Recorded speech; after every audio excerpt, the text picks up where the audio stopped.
Hello friends, பாருங்கள் இன்றைக்கி creative சேனலில் நான் ஒயர் பேக் தான் நிறைய போடுவேன். கிச்சன் வீடியோவும் சில நேரத்தில் போடுறேன். அது மாதிரி இது ஒரு வீடியோ தான். இது நம்ம இட்லி பொடி, பூண்டு பொடி, இட்லிக்கு தோசைக்கு எல்லாம் தொட்டு சாப்பிட்லாம். அந்த மாதிரி ஒரு பொடி தான் நம்ம செய்ய போகிறோம். அதுக்கு என்னென்ன பொருள் தேவைன்றது வாங்க வீடியோக்குள்ளே போகலாம். எல்லா பொருளும் நான் சொல்கிறேன் பாருங்கள். இந்த வீடியோவில் நான் காமிக்கிறேன், எல்லாத்தையும் பாருங்கள்.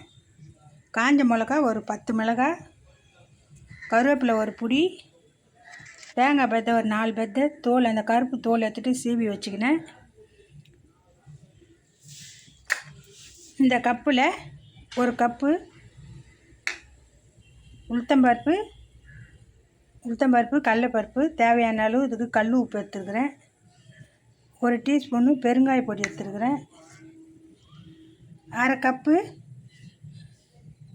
கால் கப்பு பூண்டு நல்லா தோல் எடுத்துகிட்டு 1க்கு 2 உடச்சி வச்சுருக்கிறேன். இதை நம்ம எண்ணெயில் வறுக்கக்கூடாது. எண்ணெயில் வறுக்காமல் நம்ம போட்டு வறுத்து எடுத்துக்கலாம். ஒன்றா எண்ணெயில் போட்டு வறுத்தோமா நம்ம வெளியே வச்சு சாப்பிட முடியாது, சீக்கிரமாக சிகுறு வாசனை வந்துடும். அதனால் நான் எண்ணெய் இல்லாமல் எல்லாத்தையும் வறுத்து எடுத்துகிட்டு நான் பொடி அரைச்சி உங்களுக்கு காமிக்கிறேன் பாருங்கள். எல்லாத்தையும் வறுத்துட்டு உங்களுக்கு காமிக்கிறேன்.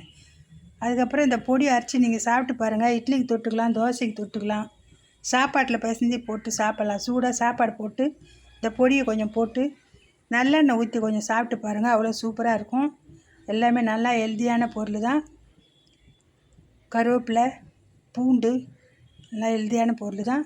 நீங்கள் இது மாதிரி செஞ்சு சாப்பிட்டு பார்த்துட்டு சொல்லுங்கள். நான் எல்லாத்தையும் வறுத்து எடுத்துகிட்டு காமிக்கிறேன் பாருங்கள். எல்லாத்தையும் நம்ம வறுத்து எடுத்துட்டோம்.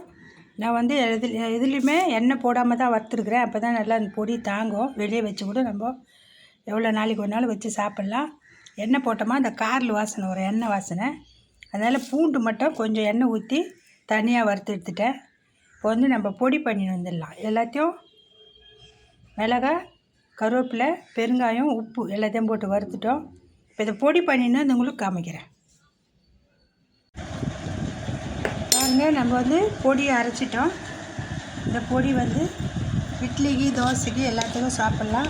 நல்லா நம்ம பொடியை அரைச்சிட்டு நல்லா ஆற வச்சு ஒரு டப்பாவில் கொட்டி வச்சுக்கணுமா, கண்ணாடி பாக்ஸாக எடுத்து கொட்டி வச்சிட்டோமா அது பாட்டுன்னு கிடக்கும். நம்ம எண்ணெய் போடாத வறுத்துக்கிறோம், வாடை கிட எதுவும் வராது. சிகிரி எண்ணெய் போட்டு வறுத்துருந்தோமா சிகிரி எண்ணெய் வாசனை வச்சு ரொம்ப நாளைக்கு வச்சு சாப்பிட முடியாது. இது ஒன்றுமே போடல நம்ம, அதனால் எண்ணெய் போடாத வறுத்துருக்குறோம். எவ்வளோ நாளைக்கு ஒன்றாலும் நம்ம வெளியே வச்சு சாப்பிட்லாம். இதே மாதிரி செஞ்சு சாப்பிட்டு பார்த்துட்டு கமெண்ட் பண்ணுங்கள், லைக் பண்ணுங்கள், சப்ஸ்கிரைப் பண்ணுங்கள், பெல் பட்டனை கிளிக் பண்ணுங்கள். அப்போ தான் நான் போடுற வீடியோ ஒன்று வரும். ஃப்ரெண்ட்ஸுங்களாம் ஷேர் பண்ணுங்கள்.